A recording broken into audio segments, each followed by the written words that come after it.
सिवान के गोपालगंज मोड़ पर चल रहे सीएए और एनआरसी के खिलाफ धरना में सिवान के पूर्व सांसद मोहम्मद शहाबुद्दीन की पत्नी हिना साहब पहुंची। आपको बताते चले, सिवान के युवाओं के द्वारा गोपालगंज मोड़ स्थित अंबेडकर पार्क में सीएए और एनआरसी के खिलाफ 5 दिवसीय धरना का आयोजन किया गया है, जिसका आज चौथा दिन है। आज चौथे दिन मोहम्मद शहाबुद्दीन की पत्नी हिना साहब अपने काफिले के साथ धरना स्थल पर पहुंची और एनआरसी सीएए का जमकर विरोध किया।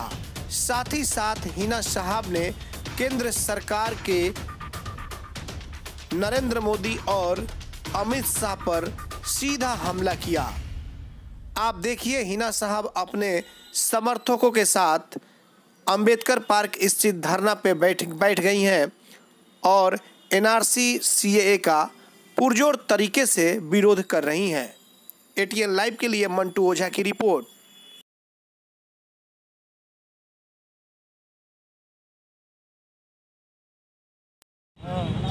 जी मैडम, लगातार आप लोग यहाँ पे पिछले 3-4 दिनों से धरना प्रदर्शन में बैठे हैं।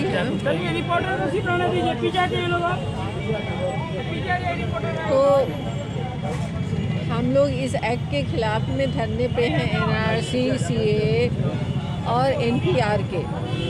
और ये जो देश में काला कानून आया हुआ है, ये सिर्फ देश को बर्बाद करने के तरफ ले जा रहा है, ना कि आबाद करने के तरफ।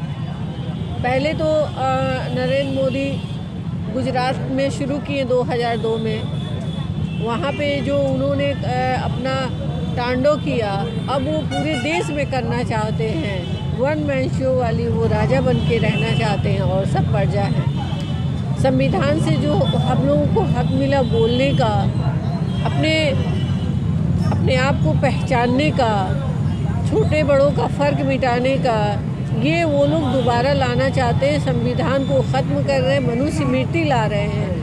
इस एक्ट को हम लोग कामयाब होने नहीं देंगे। इसका हम लोग बहिष्कार करते हैं और पूरी तरह से पूरे देश में इसके खिलाफत में लोग धरने पे हैं और अपने उसके विरोध में मार्च निकाल रहे हैं और ये विरोध कंटिन्यू चलता रहेगा। मैडम, सिवान सहित पूरे हिंदुस्तान में जिस तरह से विरोध हो रहा है, उसके बाद क्या लग रहा है सरकार को एक बार इस पर विचार करना चाहिए, क्योंकि काफ़ी लोग सारा काम बिल्कुल इसमें उन लोगों को विचार करना चाहिए।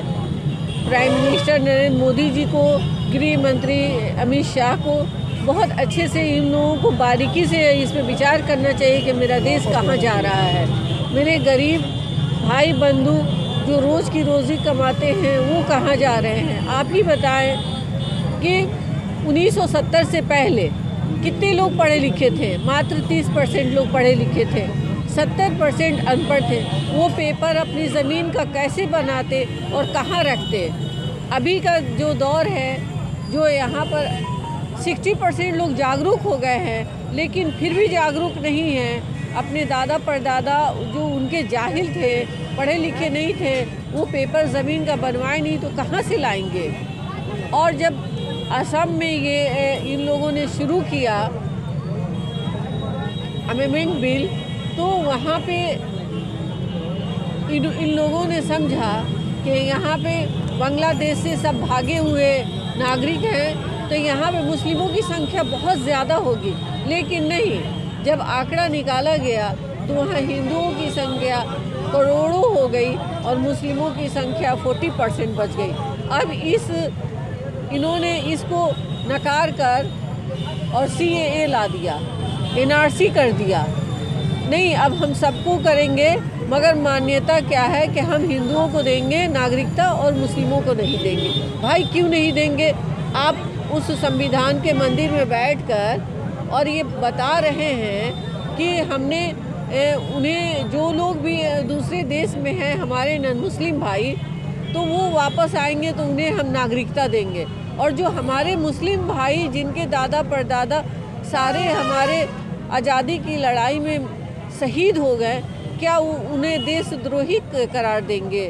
तो हम लोग इसलिए सभी लोग बैठे हुए हैं कंटिन्यू। आज चौथा दिन है, तो हम लोग इस बिल को, इस एक्ट को नकारते हैं और आगे इसी तरह से आगे हम लोग अपना धरना प्रदर्शन जारी रखेंगे और उनके खिलाफ में मोर्चा खोले रहेंगे जब तक वो अपना एक्ट वापस नहीं